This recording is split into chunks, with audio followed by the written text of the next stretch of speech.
everybody, I'm Amber from A Classroom Without Walls, and today I'll be reading Handsome Hog by Mwenye, Adithi, and Adrienne Kennaway.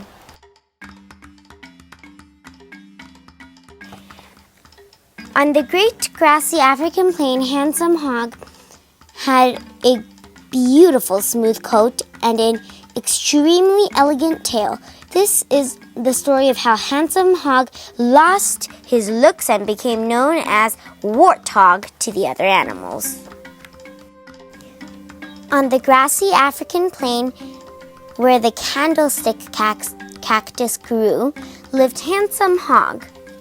He had a beautiful smooth coat of the finest brown hair, and his extremely elegant tail swooshed to and fro when he ran. One day, Prickly Porcupine, who was very prickly and was not pretty at all, was digging a large hole to sleep in. She was thirsty after her hard work, so she went to the river for a drink. It just so happens that Handsome Hog was also looking for a large hole to live in.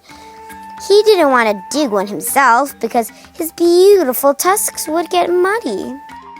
Handsome Hog found an empty hole dug by Porcupine, and Hog and Mrs. Hog and all the little baby hogs moved in, just like that. When Porcupine returned to her hole, it was full of big hogs and little hogs. "But I'm the one who dug this splendid hole," complained Porcupine. "Well, it's mine now, you ugly creature," said Hog rudely. "Go away!" That evening, Handsome Hog and his family trotted off to the river and greeted Columbus, Monkey, and Leopard, and all the other beautiful animals as they gathered for a drink.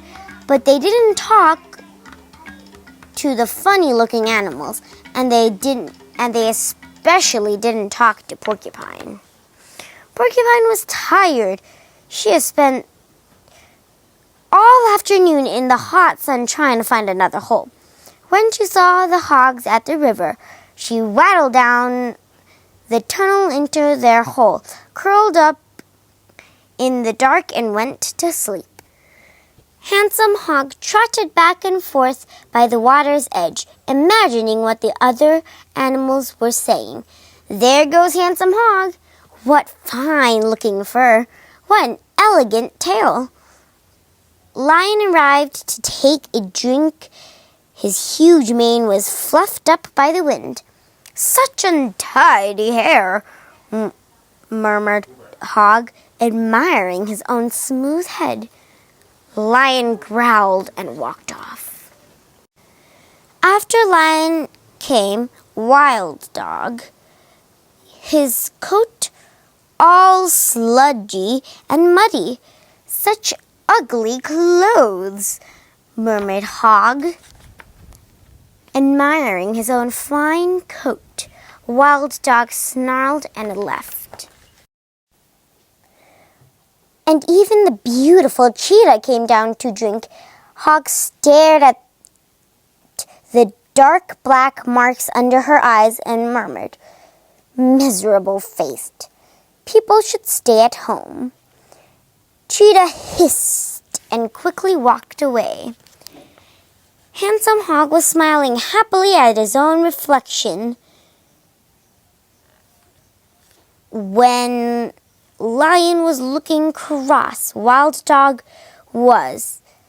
They were all coming straight at him and ran. And Lion and Cheetah, he noticed that the other animals were looking even more cross, and Cheetah was crosser still. "Uh-oh," said Handsome Hog. He turned, and the Wild Dog began to chase him. They chased him past the tall, twisted thorn trees. They chased him through the dry and prickly burr bushes. They chased him under the wait-a-bit thorns, and they chased him through the sticky swamp. But Hog ran and ran, and he finally saw his new home and rushed down the hole. Smack into Prickly Porcupine, asleep on the floor. Ow! As Prickles punctured him, he turned and ran out again. When Lion and Cheetah and Wild Dog saw Handsome Hog run out of the hole, they laughed so much they forgot to chase him anymore. His tail was sticking up straight up in the air, stiff as a stick, and his face was swollen and full of prickles. Hog went to the river to gaze at his reflection, but his tail was still sticking up straight, and his face was had large, warty, bumpy lumps. Warthog, Warthog, the animals began to chant. And Warthog, he has been called ever since.